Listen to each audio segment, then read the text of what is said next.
to Hubbard Gorilla Valley, and this is probably one of the biggest indoor gorilla exhibits anywhere in the world. It's 45 by 85 feet, 24 feet of height, and as you can see, we've done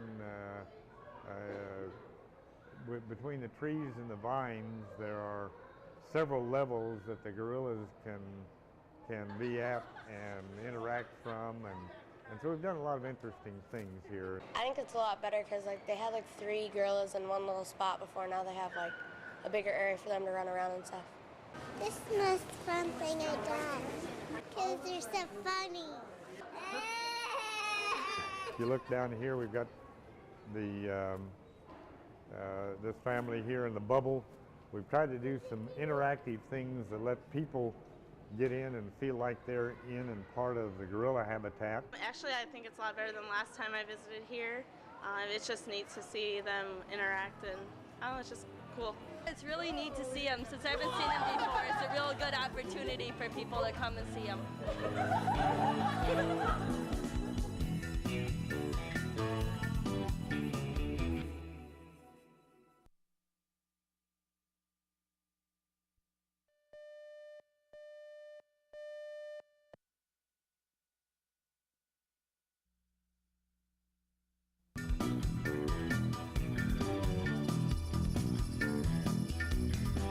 The special part of running the 100th one will be the fact that it will be the last one. My daughter will be running it with me in place of my son, who was going to run it with me, but was called to Iraq. This one was going to be a special one for him to be in because it was my 100th marathon, and he will be with us, of course, in spirit, and he will also be running in Iraq at the same time we are running. We're a little ahead of schedule there, Lance. 2:01:56. The whole thing's special, you know, my first, his 100th. I so wish my brother could be there too. We're still hanging in, Lance, but it's getting tough. Woo! All right! Good job. The plan was, after last year, was to make sure I got my 100th in Lincoln, because it had been a good race through the years for me, and the people have treated me right, and it's just something I wanted to finish out my career in Lincoln. It feels great. I am definitely glad this is over with. Now we can go to another part of my life doing something else. Golfing.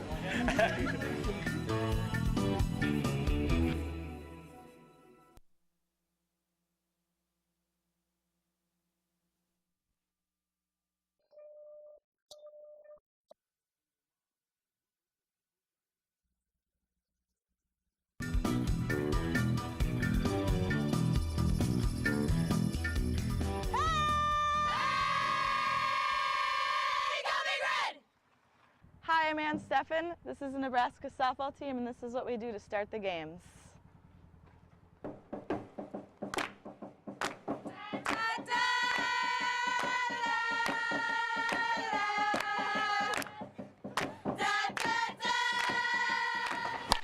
This is one of our favorite pregame rituals. Hey!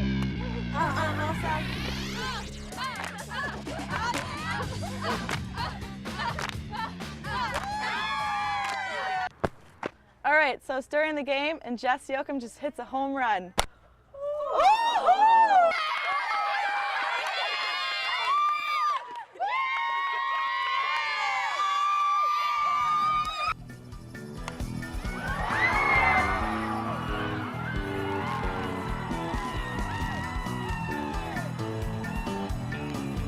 That's Husker softball. Come out and see it for yourself.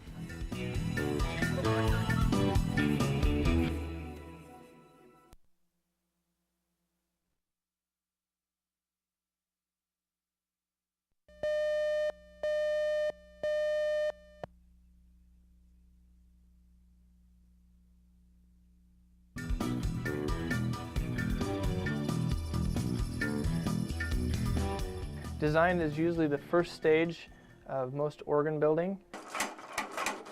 After that, it goes to production. and then the assembly, or actually putting the whole organ together, and then the actual install of the instrument, and then the final tuning in place.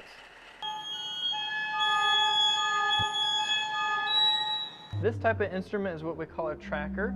The way it works is when you depress a key, it pulls on a thin piece of metal right here, or wood, which is called a tracker. You can see some of them playing when they actually play the keys.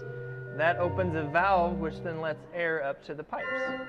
Right now, we have built 75 organs over the past 35 years.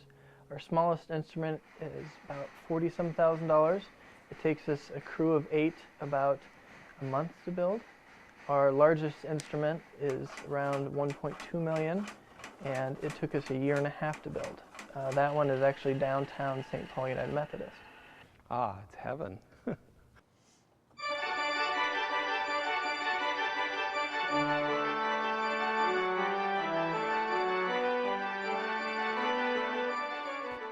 This pipe organ is simply amazing, and inspires the congregation to sing. It inspires the organist to play, and people love coming to hear it.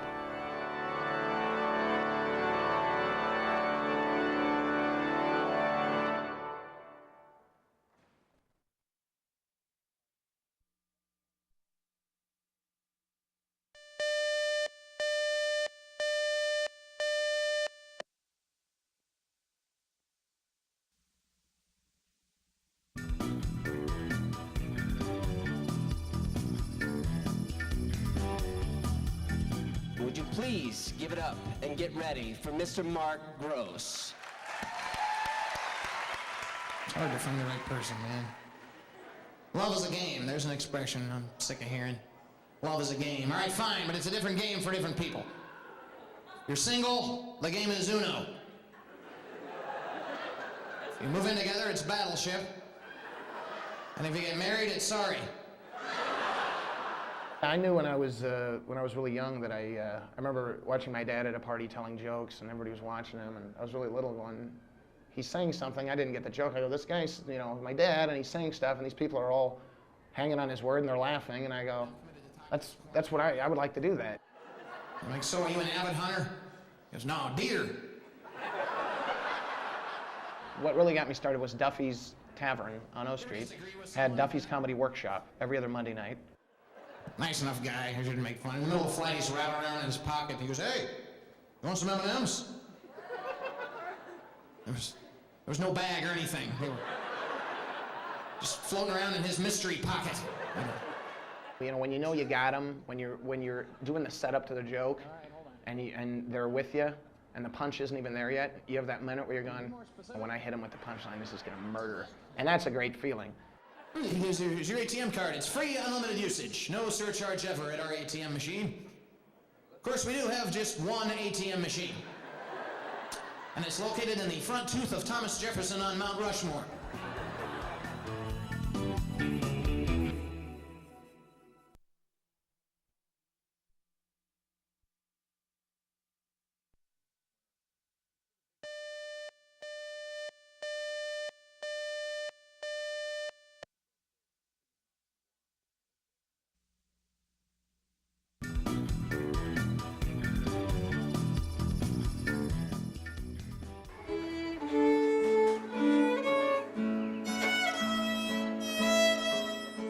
I wanted to treat myself. So at the age of 62, I went and got some music lessons so that I would be able to play the fiddle. And I've been playing this now for just 5 years and love it, just absolutely love it.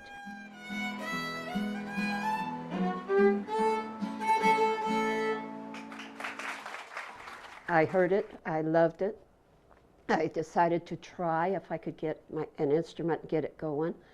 And I tried it, and all of a sudden I was hooked. You know, like you can be hooked on anything else. All of a sudden I was hooked on the fiddle.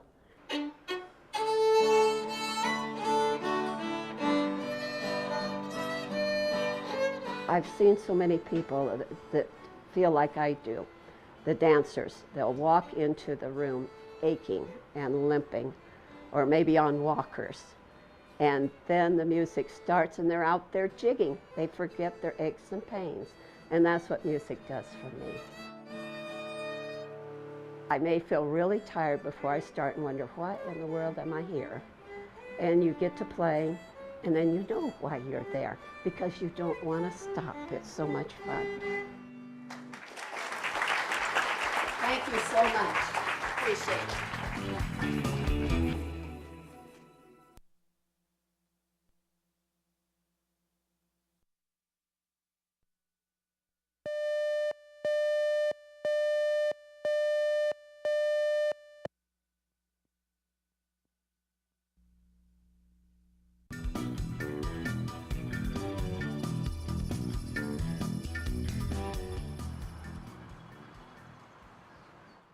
The folks at Wayuka wanted people to start coming out here again. The answer seemed to be theater. Well, where would they do it? And they looked at this barn, and it's very Shakespearean indeed. There you go. It really feels good. Shakespeare was written to be done in full light with the audience seeing each other. And it makes a big difference in how you do it, what kind of experience you have, and it becomes kind of magical.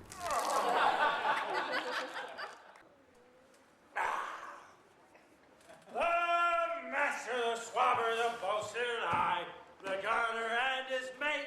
I've never performed in an outdoor theater before, and this is actually my first Shakespeare show, so it's incredible. I've had a wonderful time here. It's great. It's a fantastic space, and performing outside is just so different, and I love it. Have sunk the sea within the earth, ere which the good ship so have swallowed.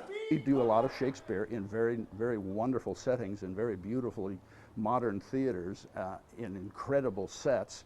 But out here, it's pretty much the kind of thing they had at that time, and that, I think, the language, the poetry, the spectacle all brings you closer, but the actual context in this particular place just, I think, is really wonderful.